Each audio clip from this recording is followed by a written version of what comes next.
Yo, Team Major Calisthenics. Today I'm going to be giving you a masterclass on how you can achieve your chest to bar pull-ups. Now, many of you guys would want to learn the chest to bar pull-ups to build explosive pulling power. And this is going to help you when it comes to unlocking your first muscle up, because you need that power to be able to pull yourself up and around the bar. And also it's going to help you with the weighted pull-ups as well. So we work on the fundamentals. And also, if you're unsure with how to start calisthenics and really progress on to getting yourself to this position where you're doing the chest to bar pull-ups, I've got another video that I've just created similar style to this, so I'll leave it in the card somewhere in the top right hand corner here. So the chest to bar pull-ups, right? The mistake that most of you guys are making, right? And actually, before I get into that, the chest to bar pull-up involves you pulling your chest to the bar whilst keeping your legs straight. And what I mean by that is your shoulders will be in line with your hips, knees, and feet. So think of yourself like a pencil. Everything remains straight. So that's the component of the chest to bar pull-ups. Now, many of you guys are going to be doing it with momentum, where you're bending your knees, you're thrusting your knees up, you're using kip, and that's not really the real chest to bar pull-ups. The real chest to bar pull-ups is where you're like a pencil, you're using your lats, you're using your biceps, you're using your core, and no folding of the hips or bending of the knees. Right, so you're probably going through something like this, right? You can just get about your shin over the bar when you're trying to do the chest to bar pull-up, right? It feels like you just don't have that explosive pulling power. I'm going to tell you that you're probably doing it wrong in terms of the trajectory of how you go up. We're going to cover that shortly. Number two, your body swings everywhere with little or no control, right? And you rely on bending your knees to actually get yourself up, okay? And another one is you gas out after 2 reps. Even if you can do the chest to bar pull-ups, after 2 reps, you're like, oh my God, I can't do any more, I'm struggling, right? So I'm gonna be breaking it down on how you can actually get the chest to bar pull-ups with these 5 key components. Number 1, the gap. So are you creating a gap between your chest and the bar as you transition up? Because a lot of people just think the chest to bar is you pull vertically up. What I'm here to tell you, it's actually you pull up in a diagonal position to set yourself up for the chest to bar. We'll go into that. Number 2, are you holding the false grip? This is going to decrease the range of motion between your wrists and your shoulders. The lesser the range of motion, the less you have to pull, right? Number 3 is breathing. Are you breathing correctly? Are you holding your breath? A lot of people are not even conscious about their breathing. Number 4, you can use resistance bands to actually help you to get your chest to the bar to know what it feels like. And number 5, this is a key one, lower body tension. Okay, so we're teaching you the full components of developing strength, endurance, learning the technique, and developing body awareness in in all areas of your body. Okay, so let's go on to the gap. What does this mean? So a lot of people think that the chest to bar pull up, you just pull vertically up. So if I have myself a TV remote here, right? This is the bar. A lot of people would just think, okay, I just pull up, but no, that's incorrect, right? That's why people get their chest stuck to the bar, because they're like, oh, I can't get my chest over the bar, right? Unless you're super advanced, you'll be able to just hang and then pull straight to your waist. But a lot of you who are new to this, no, you don't do that, right? Instead, you want to pull up in a vertical line. You want to pull up in a straight line, but in a diagonal position. So you pull your body out away from the bar to create a gap. So we see here, rather than pulling straight up, I pull out. Yeah. So if I were to get my pen, right, a lot of people think, okay, cool, I just pull up. You pull out to create about a 5 to 6 inches gap in between. So you pull straight out and then you drive your elbows back to bring your chest to the bar. So it's out, in, and you come down in a diagonal line and you set yourself up, out, in, and this is going to transition into the muscle up really well. Okay, so as mentioned here, pull out in a diagonal position, bring your chest in, okay, and that's what's going to generate the correct movement path. Same with the muscle up. Again, we're setting you up for more advanced skill by working on the fundamental and nailing the basics. You're going to have an easier time mastering calisthenic skills. So with the muscle up as well, a lot of people think you just pull up, but no. As you may see in many of YouTube tutorials online, you go up and around the bar in a C-shaped curve. And how you create that C-shaped curve is you go up and around. Okay, so if I were to get my pen Where's the pen? It's like C-shaped curve, like this, right? Not straight up. This is wrong. Okay, so that's first component. Very, very important to create that gap. Right, moving on to the second one, which is false grip and range of motion. Right, most people would just hold a normal overhand grip where they'll just hang, right? And the range of motion is actually going to increase. Why? Because now this is going to create this extra 2 to 3 centimeters, or even 4 even, for you to get your chest above the bar. Whereas if you hold a false grip, the range of motion shortens between your wrists and your shoulders. Okay, so which can make it a lot more easier when you're doing the chest to bar pull-up. Okay, so think about it. I've got this analogy here, right?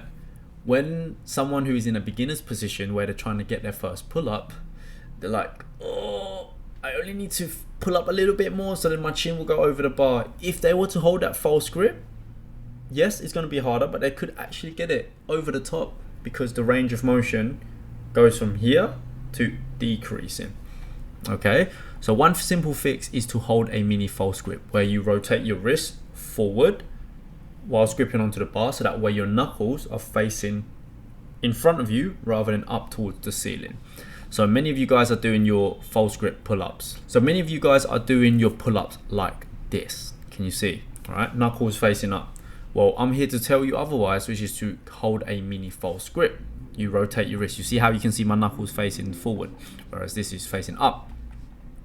All right, it's one of the best ways, and one of the best ways to train the false grip is to do more of it, of course. And you can apply this for progressions, right? So doing false grip Australian pull-ups, right, where you place your feet on the ground, you do the row, but you hold a false grip. And yes, you're probably gonna your grip strength is probably gonna give out after 3 to 5 reps, but that's fine. Try to stay on it for as long as you can, and eventually you'll be able to do more. So another one is doing banded pull-ups with a semi-false grip. And the reason I say semi-false grip is because it's going to be easier on the wrist. If you were to hold a false grip like this, it can be quite strenuous. So you just hold a mini semi or a mini one. Okay. Again, as I mentioned, this decreases the range of motion because look at the gap here. This, let's say it's quite long. Yeah, L-O-N-G. If you were to hold a false grip, you'd only have to pull this much, which is short, right? You see where I'm going here, okay? Now, many of you guys, when you are doing your chest to bar pull-ups, you may give out after your first 1 or 2 reps, and that's fine. Don't just come at the bar and then try to do it again. No, you just try to do the entire 5 reps or how many reps you set for yourself. And then as you keep practicing, you're gonna get better. And this is what I said. Do your first 1 to 2 reps, chest to bar with false grip. You will lose that false grip, but that's okay, right? You see, look, here, so much shorter than this, okay? So that's component number 2. Now we go to component number 3, which is breathing. This is one of the biggest hacks that I've used to be able to help me to get to be able to do loads of pull-ups, 70 kg weighted pull-ups, no, 75 kg and a 95 kg dip by just learning breathing. Okay, so most of you guys are not even conscious of your breathing. Some of you even hold your breath, and some of you even hold irregular breathing patterns, right, where you're doing it the wrong way. This create inefficient movement path with your training, right? It's going to create instability. And the science behind this in a nutshell is when you hold your breath, you fatigue much faster because no oxygen is coming in through your body to disperse lactic acid. You know when you get that fatigue when you're doing your reps, when let's say you go for 10 push-ups and towards like the 8th or 9th you get fatigue and you're really fighting for it, that's lactic acid in your body causing you that strain. Whereas if you were to learn the breathing technique correctly, your body's going to disperse that lactic acid and it's going to allow you to do a few more reps. All right. So lactic acid is that chemical in your body that causes you fatigue. All right. So instead of you being able to do 5 explosive chest to bar pull-ups, you're going to be doing 3 shaky reps because you're gasping for air. You're not breathing properly. You're holding your breath, and it's inefficient. Right. One simple fix is to exhale out of your mouth as you go up, and inhale through your nose as you come down. Okay, so in more scientific term, in the upward phase of the pull-up, this is called the concentric. So this should be concentric. So if we were to, let's put this as concentric. Exhale out of your mouth. As you come down, you inhale through your nose, and make this into a rhythm. Okay, make it into a flow, and as a result of that, you'll be able to do more reps. You'll be able to have more power in your chest to bar pull-ups, and you'll be able to do more when it comes to weighted calisthenics as well. So as you can see here, look, I pull my arms down, exhale out of my mouth.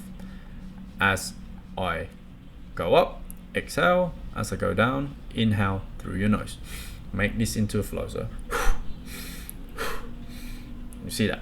Okay, so these are the three main principles so far. And just by working on these three things, your chest to bar pull-up is going to improve massively. How we can help us to understand the correct movement path and actually know what it's like to get your chest up to the bar is to use resistance bands. Okay, resistance bands will take some weight away from your body, therefore reducing the amount of weight you need to pull, making each rep much more easier. Okay, and here's a prerequisite: before you actually start training the chest to bar pull-ups, you need to be able to do at least 5 clean reps of pull-ups. Otherwise there's no point. You're just jumping 2 steps ahead, and when you jump 2 steps ahead, you don't quite have the correct foundations and you're going to get injured, right? Your joints need to be properly prepared, so that way your joints, tendon, ligaments and tendons will be able to handle this demanding exercise. Okay, once you can do 5 normal pull-ups, you want to use a red band or black band. Start off with black band. This is a good indication, and a black band will weigh around 25 to 60 pounds. Okay, and when we do this, we want to apply tip 1 all the way to tip 3. So what I mean by this is, when you're doing banded pull-ups, you want to create a gap between your chest and the bar, hold a semi-false grip and breathe properly. That is the formula. Okay, so let's go here. You want to choose a black band right here. Okay, and I've mentioned here, apply tip 1 to 3, pull diagonally, create gap, semi-false grip, breathe properly. And you want to do 5 reps for 3 sets with 2 minutes rest in between sets. And you want to be doing this at least 2 to 3 sessions a week at the start of your session. Okay, if this is important to you, you put that right at the start. You're not going to be doing your normal reps, or if you're doing weightlifting, you're not going to be doing your back day and then you leave this last. No, you do it first when you're most fresh. Okay, it's all about priority, and it's what I always tell my clients. If you want to do things correctly, prioritize. Okay, and once you're able to hit all the reps with the chest to bar pull-ups for 3 sets with the black band, you can then progress onto the red band, and this is the black band that I use. Okay, so before I move on to the next step, if you'd like to work with us one-to-one, where we give you the roadmap, showing you how to progress, telling you the information and the knowledge so you can actually understand why we do what we do in terms of the exercises, the next steps, then you can head over to the link down below in the description to find out more about online coaching. We've helped over 300 students learning how to do their first muscle up and handstand as little within the first 3 months with no calisthenics or online coaching experience. Okay, cool. So resistance bands, and finally a key hack: lower body tension. Right now, this is quite an important one, because if you think about the more advanced skills such as handstand, right, your legs are going to be straight, you need lower body tension. If you think about the front lever, your body's going to be straight, so you need that lower body tension. Same with the planche, same with the human flag, otherwise it's going to be ugly. So when it comes to the basics, we want to nail in on the lower body tension. Many other people don't engage their legs, which causes their knees to bend, their body to sway out of control, and they're also relying on kipping, so bending the knees, bending their hips to generate that little bit of momentum to get their chest to bar pull up. So I always use like this analogy where you want to think of yourself like a pencil. So let's say this is a pencil. When you move this pencil, it stays in the same shape. It doesn't fold, it doesn't bend. And how we make our body into a pencil is you need to keep your lower body tensed, right? And when you are doing the chest to bar pull-ups, your shoulders will be in line with your hips, knees and feet. So in a nice straight line. How do you move like a pencil? We've got 3 steps here. Number 1, keep your feet and knees together. All right, feet and knees together, no spreading them apart. Think about there's a super glue in between your knees and your feet. Glue them together.